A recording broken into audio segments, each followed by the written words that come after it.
Hello students, welcome to High Fluent English class. Basic level 3. In today's class, നമ്മൾ നോക്കാൻ പോകുന്നത് ഒന്നിൽ കൂടുതൽ ഉള്ളപ്പോൾ അതിനെ എങ്ങനെയാണ് പറയേണ്ടത്, എന്താണ് യൂസ് ചെയ്യേണ്ടത് എന്നാണ് പഠിക്കാൻ പോകുന്നത്. നമ്മൾ കഴിഞ്ഞ ക്ലാസ്സിൽ നമ്മൾ പഠിച്ചത് ഇപ്പോൾ ഒരെണ്ണമാണെങ്കിൽ അതിന് എ അല്ലെങ്കിൽ ആൻ ആണ് യൂസ് ചെയ്യേണ്ടതെന്നാണ്. അതുപോലെ ഇപ്പോൾ ഒന്നിൽ കൂടുതലാണെങ്കിൽ നമ്മൾ അതിനെ എങ്ങനെയാണ് പറയേണ്ടത്, എന്താണ് അവിടെ യൂസ് ചെയ്യേണ്ടത് എന്നാണ് പഠിക്കാൻ പോകുന്നത്. അതിനായിട്ട് നമുക്കൊരു എക്സാമ്പിൾ നോക്കാം. ആപ്പിൾ ആണ് നമ്മുടെ ഫസ്റ്റ് എക്സാമ്പിൾ.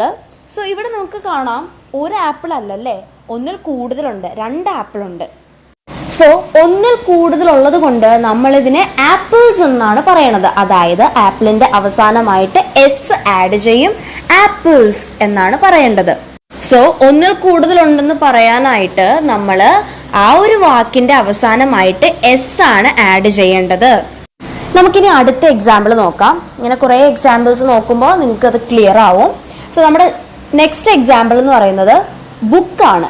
സോ ഇവിടെ ഒരു ബുക്കല്ല ഉള്ള കുറേ ബുക്സ് ഉണ്ടല്ലേ, കുറേ ബുക്സ് ഇങ്ങനെ അടുക്കി വെച്ചേക്കുവാണ്. സോ ഇവിടെ ഒന്നിൽ കൂടുതലുള്ളതുകൊണ്ട് നമ്മൾ ബുക്കിന്റെ അവസാനമായിട്ട് എസ് ആഡ് ചെയ്യും. സോ ബുക്സ് എന്നാണ് നമ്മൾ പറയണത്, ബുക്സ്. അടുത്ത എക്സാമ്പിൾ എന്ന് പറയുന്നത് ആനയാണ്. ഇവിടെ ഒന്നിൽ കൂടുതലുണ്ട്, അതുകൊണ്ട് നമ്മൾ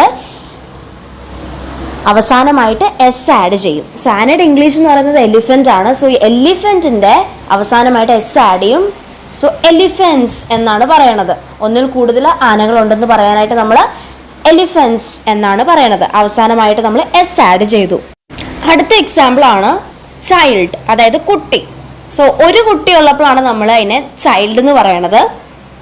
അപ്പോൾ ഒന്നിൽ കൂടുതൽ കുട്ടി ഉണ്ടെങ്കിൽ നമ്മൾ ചൈൽഡിന്റെ അവസാനമായിട്ട് എസ് അല്ല ആഡ് ചെയ്യണത്, ചിൽഡ്രൻ എന്നാണ് പറയണത്. ഒരു കുട്ടിയാണെങ്കിൽ നമ്മൾ ചൈൽഡ് എന്ന് പറയും, ഒന്നിൽ കൂടുതൽ കുട്ടികളാണെങ്കിൽ നമ്മൾ അതിനെ ചിൽഡ്രൻ എന്നാണ് പറയണത്. സോ ചില വേർഡ്സിന്റെ അവസാനം നമ്മൾ എസ് ആഡ് ചെയ്യത്തില്ല. ഈ ചൈൽഡ് എന്നൊക്കെ പറയുന്ന വേർഡ്സിന്റെ അവസാനം നമ്മൾ എസ് ആഡ് ചെയ്യത്തില്ല. ഇൻസ്റ്റഡ് അതിന് വേറൊരു പേരാണ് ഒന്നിൽ കൂടുതൽ എന്ന് കാണിക്കാനായിട്ട്. അടുത്ത എക്സാമ്പിൾ ആണ് ആനിമൽ. ഇവിടെ കുറേ ആനിമൽ ഉണ്ടല്ലേ. സോ കുറേ ആനിമൽ ഉണ്ടെന്ന് കാണിക്കാനായിട്ട് നമ്മൾ ആനിമലിന്റെ അവസാനമായിട്ട് എസ് ആഡ് ചെയ്യും, ആനിമൽസ് എന്നാണ് പറയേണ്ടത്. ആനിമൽസ്, കുറേ ആനിമൽ ഉണ്ടെന്ന് കാണിക്കാനായിട്ട് അല്ലെങ്കിൽ കുറേ മൃഗങ്ങൾ ഉണ്ടെന്ന് പറയാനായിട്ട് നമ്മൾ എന്താ പറയണേ, ആനിമൽസ്. അതായത് ആനിമലിന്റെ അവസാനമായിട്ട് നമ്മൾ എസ് ആഡ് ചെയ്തു. അടുത്ത എക്സാമ്പിൾ കുറേ ബസ്സുകളാണല്ലേ. സോ കുറേ ബസ്സുകൾ എന്ന് പറയാനായിട്ട് എന്താ ചെയ്യണ്ടേ, ഈ ബസ്സിന്റെ അവസാനമായിട്ട് എസ് ആഡ് ചെയ്താൽ മതിയോ? അങ്ങനെയാണെങ്കിൽ അത് തെറ്റാണ്. കാരണം ബസ്സിന്റെ സ്പെല്ലിങ് BUS ആണ്.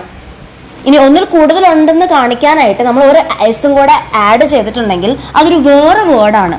അതായത് BUSS. പ്രൊനൗൺസിയേഷൻ സെയിം ആയിരിക്കും, അതായത് ബസ് എന്ന് തന്നെയാണ് പറയണത്, പക്ഷെ അത് വേറൊരു വേർഡാണ്. സോ അതുകൊണ്ട് നമ്മൾ ബസ്സിന്റെ അവസാനമായിട്ട് ES ആണ് ആഡ് ചെയ്യുന്നത്, BUS ES. സോ ചില വേർഡ്സിൽ നമ്മൾ ഒന്നിൽ കൂടുതലുണ്ടെന്ന് കാണിക്കാനായിട്ട് നമ്മൾ ESഉം ആഡ് ചെയ്യും. ES വരുന്ന വേറൊരു എക്സാമ്പിൾ ആണ് ഡ്രസ്. സോ ഡ്രസ് എന്ന് പറഞ്ഞിട്ടുണ്ടെങ്കിൽ ഒരെണ്ണം. ഇനി കുറേ ഉണ്ടെന്ന് പറയാനായിട്ട്, കുറേ ഡ്രസ്സ് ഉണ്ടെന്ന് പറയാനായിട്ട് യൂസ് ചെയ്യുന്ന വേർഡ് ഏതാ, ഡ്രസ്സസ്. സോ ഇവിടെ ഡ്രസ്സിന്റെ സ്പെല്ലിങ് DRESS ആണ്. സോ ഇതിന്റെ അവസാനമായിട്ട് നമ്മൾ ES ആണ് ആഡ് ചെയ്യേണ്ടത് ഒന്നിൽ കൂടുതൽ ഡ്രസ് ഉണ്ടെന്ന് പറയാനായിട്ട്. അതായത് ഡ്രസ്സസ്, DRESS ES. അടുത്ത എക്സാമ്പിൾ ആണ് ഡോഗ്. സോ ഇവിടെ 2 ഡോഗ് ഉണ്ടല്ലേ. സോ ഒന്നിൽ കൂടുതൽ ഡോഗ് ഉണ്ട്. സോ അതിനായിട്ട് നമ്മൾ എന്താ പറയണേ, ഒന്നിൽ കൂടുതൽ ഡോഗ് ഉണ്ടെങ്കിൽ നമ്മൾ എന്തെന്നാ പറയണേ, ഡോഗ്സ്, ഡോഗ്സ് എന്നാണ് പറയണത്. ഡോഗ് എന്നാണ് ഒരെണ്ണത്തിന് പറയണത്, ഒന്നിൽ കൂടുതലും നമ്മൾ ഡോഗ്സ് എന്ന് പറയും. അതായത് അവസാനമായിട്ട് എസ് ആഡ് ചെയ്തു, DOGS, ഡോഗ്സ്. സോ ഇനി നമുക്ക് ഹോംവർക്ക് നോക്കാം. ഇതൊക്കെ സിംഗുലർ ഫോം ആണ്, അതായത് ഒരെണ്ണം ഉള്ളപ്പോൾ എങ്ങനെയാണ് പറയണേ അങ്ങനെയാണ് കൊടുത്തിരിക്കുന്നത്. സോ ഇന്നത്തെ ഹോംവർക്ക് എന്താണെന്ന് ചോദിച്ചിട്ടുണ്ടെങ്കിൽ ഇത് ഒന്നിൽ കൂടുതലുള്ളപ്പോൾ എങ്ങനെയാണ് ഈ വേർഡ്സ് എഴുതേണ്ടത്, അതാണ് ഇന്നത്തെ ഹോംവർക്ക്. സോ ഇന്നത്തെ ക്ലാസ് മനസ്സിലായെന്ന് വിചാരിക്കുന്നു, എല്ലാം ക്ലിയർ ആയി എന്ന് വിചാരിക്കുന്നു. സോ എന്തെങ്കിലും ഡൗട്ട്സ് ഉണ്ടെങ്കിൽ യു ക്യാൻ ആസ്ക് മീ, ഞാൻ ക്ലിയർ ചെയ്ത് തരുന്നതായിരിക്കും. So that's all. Thank you and have A nice day.